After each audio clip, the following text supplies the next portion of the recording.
Welcome to Fresh Eyes Upon the World with Neil Grace. During the next 30 minutes or so, we're going to have a conversation with Neil Grace. He is the author of Fresh Eyes Upon the World, uh, Making Life a Spectacular Journey. And we're going to talk to Neil today about a very controversial subject. Actually, we're going to break it into three areas: religion, God, and death. Neil, thank you very much for spending some time with me. Let's talk about religion. I mean, there are all kinds of religions in the world. Just to break out big ones, there's um, uh, the Muslim religion, the Jewish religion, the Christian religion, which is splintered off. There are other smaller fractions. There's Buddhism, Hinduism, and it goes on and on. Is religion a good thing or a bad thing? Well, Mark, let me first preface and qualify what I'm going to say. I'm going to say a lot of controversial things. You use that word, and a lot of people might be offended. And I want to just state up front that I don't intend purposely to offend anyone. It is certainly a hotly debated subject, and many religions are very invested, heavily invested in their truth and their belief and maintaining and perpetuating what they know among their congruents. Religion, to answer your question, has been the bane of human civilization from the dawn of time, from the dawn of humanity. Religions have been the main source behind conflicts, behind separation, behind condemnation, conflicts of all kinds. Religions have been monstrous, actually, in perpetrating all kinds of terrible things, burning of thousands and millions of people at the stake, and all kinds of acrimonious and horrible conflagrations between nations and between religions. More people have definitely died in the name of religion than anything else that I know of. Indubitably. And that's my thought, my opinion. However, it's true. I do believe that religion has helped humankind move forward. They've given It us. has. Now, what I want to say, and just as an addendum to what I first said, yes, religions have caused tremendous havoc and warfare and death and suffering throughout history. At the same time, the tenets, the principles of religion are usually very beautiful, very magnanimous. They're to promote goodness and virtues among people. So religions have potentially very good philosophies and very good things that they want to impart and teach to their followers. However, one of the biggest mistakes made in today's world is that religions tend to foster we're the right way. We're different than others. It's kind of an exclusive rather than an inclusive system. It's almost like a cult in some ways. It perpetuates a very strong we versus them, and that's not good. That's not good. And religions tend to have all these rituals and all these dogma that they insist their followers adhere to. And those dogmas and rituals by themselves are not wrong, but when people become so overzealous, when they become so invested in the dogma of religion, then it becomes very contracted and very exclusive. They exclude other people, and it becomes a right or wrong, and there's a lot of self-righteousness with religion, and that too is the antithesis of religion. That is not good. That opposition, it creates polarization. Very, very unhealthy to do that. So it's important for us to take a look at religion rather objectively and maybe harshly and evaluate its efficacy and its impact on civilization today. We can dismiss and let go of the past. Yes, we know the horror stories.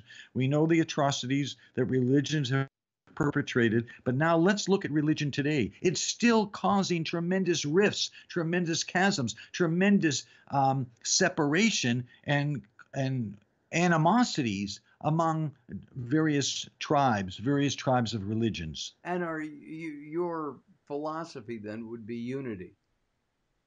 Unity Unity, for all. pantheism is a religion. If you want to look at, yes, unity, and let's not use religion as this is the house we built, and only those people who belong to this house are sacred and holy, and that we cherish them. Unity means accepting all of life and cherishing all of life and seeing all of life as sacred, including all creatures and all beings, all plants and all trees, everything in the universe, even inanimate objects. These things are beautiful and a part of the totality, the oneness of the universe. Now, some religions, the Baha'i religion, I believe it is, and Hinduism, that even though they have their theology and they have their deity and their gods, I think they believe and uphold that all of life is part of this great woven tapestry of oneness.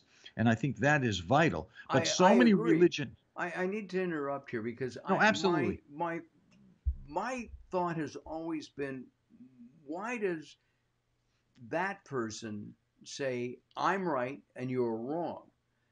I've always thought, well, I can believe my way, I can practice my religion my way, and you can do yours your way. Why can't we do that?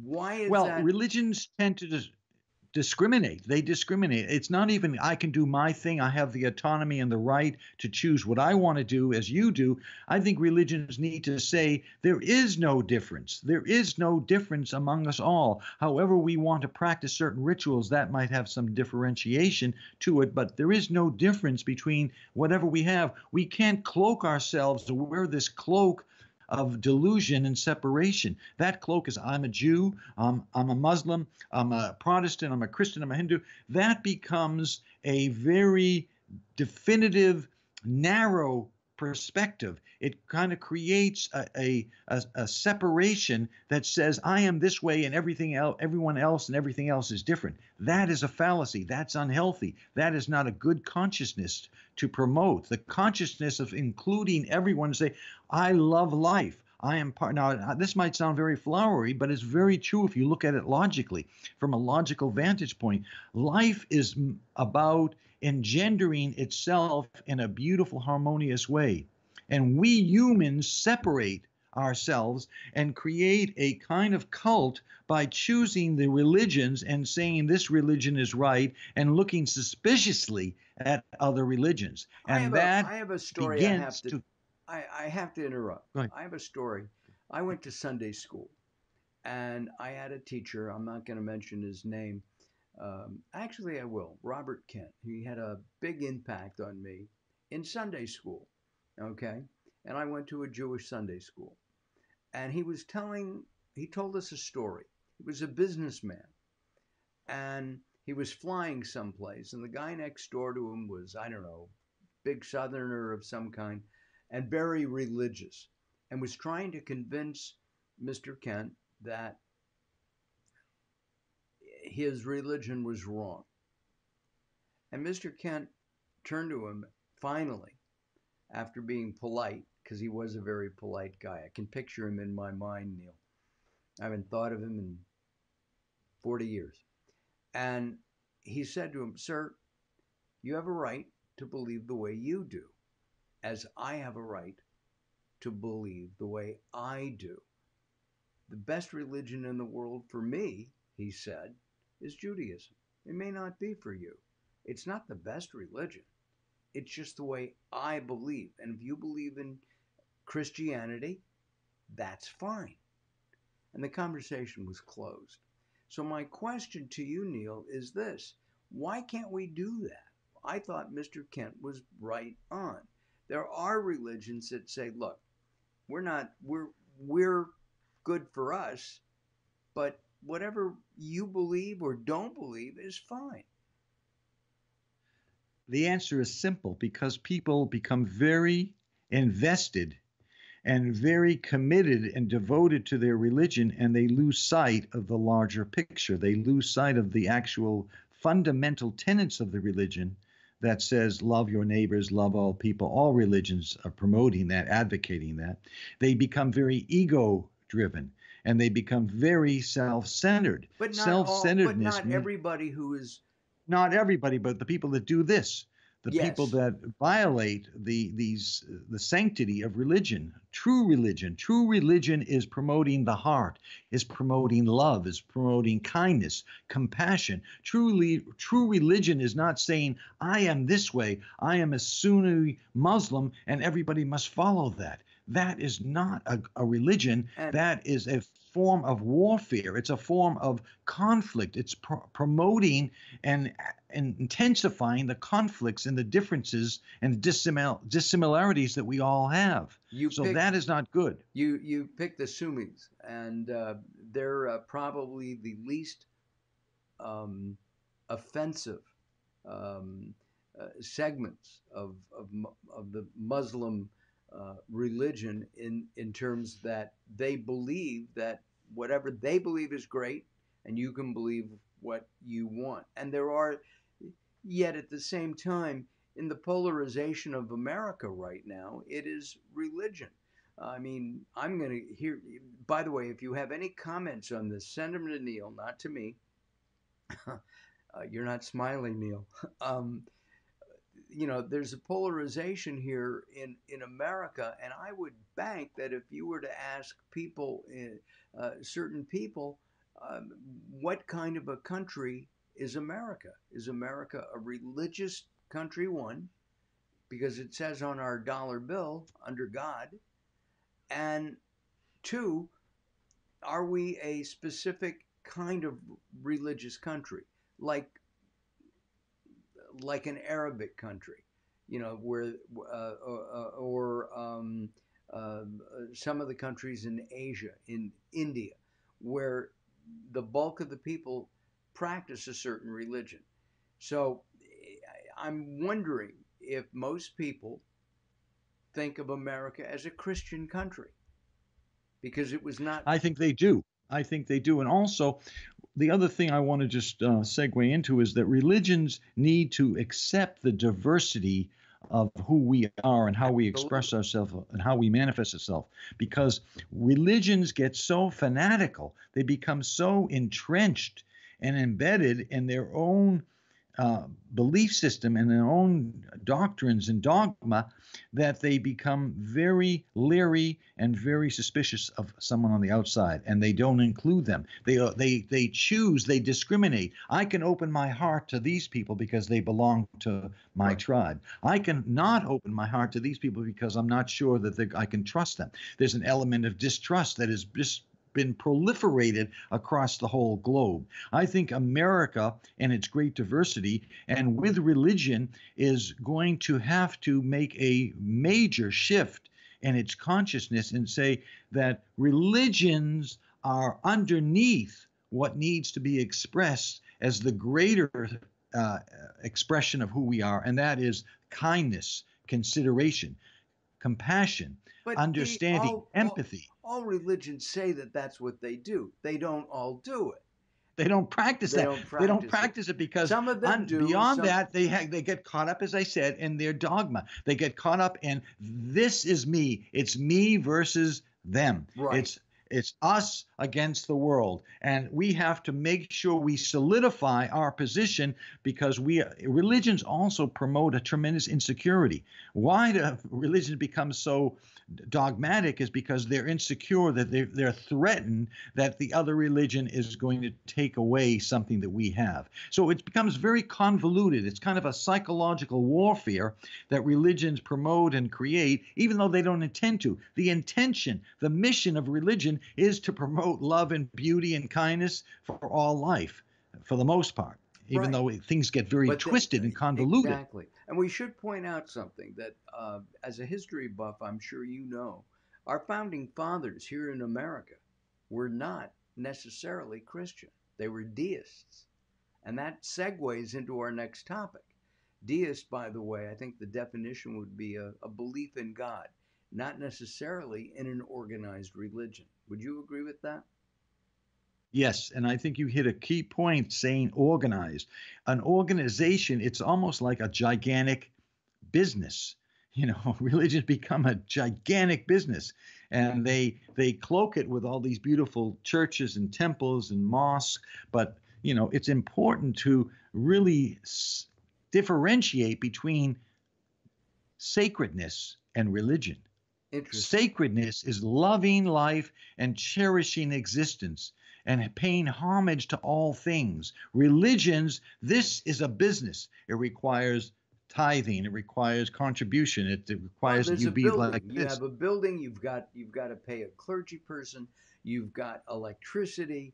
You've got There's nothing grounds. wrong with that. There's Yeah, nothing nothing wrong wrong with with that. that. But as long as it doesn't become the mentality, so much it becomes the forefront of what religion is really all about. This is Neil's book, Neil Grace's book, Fresh Eyes Upon the World, Making Life a Spectacular Journey. And I mention that because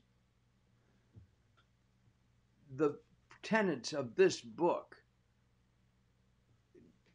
to me, as I've read it, require uh, a belief, at least, in something greater than ourselves. So, is God, the belief in God, important? That is a vital question. Yes. Yes. However, let me say something. Let me define God first. The God, the traditional Orthodox God that we think about and hear about all the time in our world, has been created by human beings.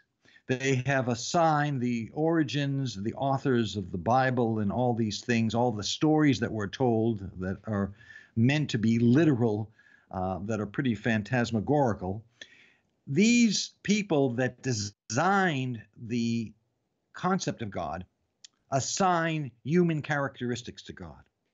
God is unknowable. God is the power, the intelligence of the universe. God is something that is so magnificent and so divine and so omniscient and omnipotent and so universal. It's beyond even the physical and of course, the spiritual. But God is something, if we have faith in something that is the creator of existence. That's a beautiful thing.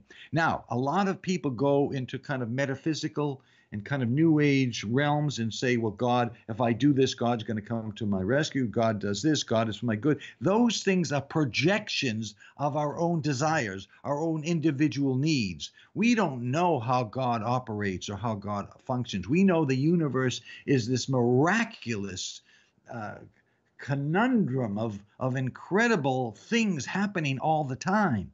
And we know that behind those things that are happening, there's something powerful and perfect and synergistically working to make the material world form. However, when we believe that God is specifically for us, then that becomes egotistical. That's an extension or projection of our own What needs. do you So mean I by think it's that God important. is just there for us? What's that again? What do you mean that God is just there for us? It's God is not there for us. Right. We we we are one species among trillions in the universe, countless, endless species. God loves a rock as much as it loves us. God loves a blade of grass, a drop of water. We can't separate any one thing in the universe. Now, people use the concept of God to allay their insecurities, to give them a crutch, so to speak, to lean on so they can feel good. I think it's important to have reverence for everything, and that reverence can then be translated or evolve or ascend to a concept of God. The word God has a lot of negative connotations, so we have to be careful to use that word. We can say the creator of the universe, the master of all things. We don't have to be humbled by it or reduce our own or diminish our own self-worth, but we can be in concert with that creative force and say, this is divinity. This is the Lord of existence. This is the power that makes my heart beat without my own consciousness dictating how it should beat. These things that happen, trillions of things that are happening simultaneously, are happening because of the beauty of nature, the nature of God itself. my my my thoughts are that many people today are saying, they quote Star Wars, "May the Force be with you," and frankly, that kind of relates to me. It resonates with me, in that I don't think of God as, a guy who's, 20 stories tall and sitting on a throne with a Yeah. big beard, right? Um, I think it's a force. I think God is a force.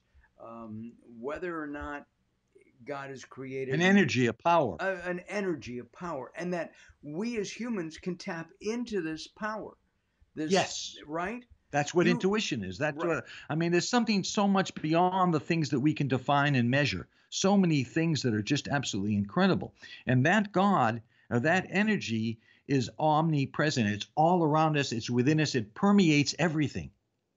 Right. And most religions also say that God has a special affinity for us. God is working in concert with trying to make us win the race, help us Well, win the but race. I kind of think that God prioritizes. Okay, blade of grass. Okay, or a human being. I would have to say that, to me anyway, God would rather concentrate on a human being than a blade of grass. No, that's the biggest fallacy. That's anthropomorphizing. That means you're taking human qualities, your own presumptuousness, saying that humans are better than a blade of grass. That is the biggest mistake, and that's one of the mistakes that we make in all religion throughout all history that cause all these wars and conflicts. We need to be grateful and gracious. A blade of grass is just as important in the scheme, the grand scheme of everything, as a human being, But or a but mouse, or an insect. We're all, or a molecule of oxygen, or the sky above us, or the stars. Everything is working together in this beautiful I don't synchronicity, this disagree beautiful with that. dance. I don't disagree with that. And But God, the energetic creator of the universe and beyond, is not prioritizing, is not differentiating and creating a hierarchy. Well, this is better qualitatively than this person, than this thing, than this life, than this thing. They're all part of the amazing grandeur of the totality of the one. I know that you're a vegan, and that you don't eat any animal products, as I understand it. That's Um, correct. okay, but you do eat that blade of grass. I have to eat some things, and some things that I can make a distinction. Hopefully, I mean, it would be nice if I didn't have to eat anything or hurt anything. But if an apple falls from a tree and it's going to rot and decay, I think eating that apple But as it what about falls pulling onto it the off ground. the tree? I recently pulled an apple off of a tree. It was the best apple I've ever tasted in my They entire were, life. they were really, yeah. I mean, you make a point. I mean, there's no question about it. However, if I did cease completely to eat anything at all, I would desist. And I think Right. that there's also a regenerative process that's involved with the tree and the apple. I don't think it destroys or harms the tree. The apple itself might be sensitive. I don't. I mean, everything has sensitivity. Everything, I believe, has an awareness of itself, Well, including a rock. I know that every now and then I'm around trees, and I will hug that tree and tell it hello. I know that sounds strange. I get Not at that, all. but The tree I is extremely alive. The it tree is is, a and I believe it masterpiece has of some nature. right. But I need to eat that apple off that tree to exist. All right, we only have a few minutes left, and let's talk about the next part of what we said we'd talk about, Neil, and that is death. Most people are afraid of death. Is death the final frontier? Death is a mystery. There's no question about it. We've kind of been tantalized and as you said, intimidated by the concept of death for eons. Um, I think death is definitely the end of our own individual lives, no question about that. And what happens after that, I think, is going to be an extraordinary surprise, just as much as being birthed, coming in out of the womb into the world was quite a surprise, even though we don't remember it. Just to be alive and to be part of this dance of life is so amazing. But I think death is an incredible thing. It's part of nature. Everything has a duration. Everything has a time element to it, including the planets themselves, the sun itself, the stars themselves, even the universe, as physicists tell us, is a finite thing. But I think nothing can be really destroyed. Everything kind of morphs into something new. Everything is on this kind of transmigration. So I think the atoms of our bodies are never destroyed, even if we're cremated. So things go on, and the spirit is not of flesh, is not of matter. So I think there is something that goes on and on. What it is and exactly, I mean, I can't comprehend it and I can't elucidate it, but it's definitely something that happens. And I think that death is a scary thing because it does end the things that we love and the pleasures that we get out of life. Eating But I think grass, we need to, what's that? eating grass, eating is a pleasure of life, Absolutely, right? absolutely. But I think we need to be as accepting and try our best consciously using our kind of our awareness to not be so thrown by it. It is the natural process that it's inevitable that happens to everyone But and everything. do you think we continue in some form? We, Yes, that's what I mean. I think the spirit the continues. I don't spirit, know when the the spirit, soul, our the spirit, spirit. the soul of a being. I think the soul, and not just for humans, for everything that's alive. I think everything it continues and gets merges with the all the phenomena of the universe itself and beyond, things that we can't even see or measure, like dark energy and dark matter. But I think things go on and just in some extraordinary, exquisite way that again, that we can't imagine what it is. But it is, this is the beauty of life. I mean, we have this gift of life, and at the same time, life will be taken away as we know it. And let us be open to the new frontier of whatever may be. Neil, as always, it's a pleasure to speak with you. I enjoy our conversations and look forward to more. Uh, Again, the name of the book is Fresh Eyes Upon the World, uh, Living a Spectacular Life, making life a spectacular journey. I've been saying this for so long, I forgot it. It's a wonderful book, and you can use it by just going here and finding different things in it.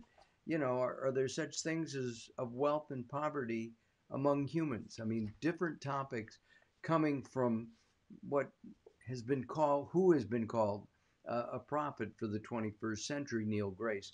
Neil, thank you very much for joining me here on the program, and I look forward to other conversations with you as well. Thank you, Mark. Really appreciate it. There we go.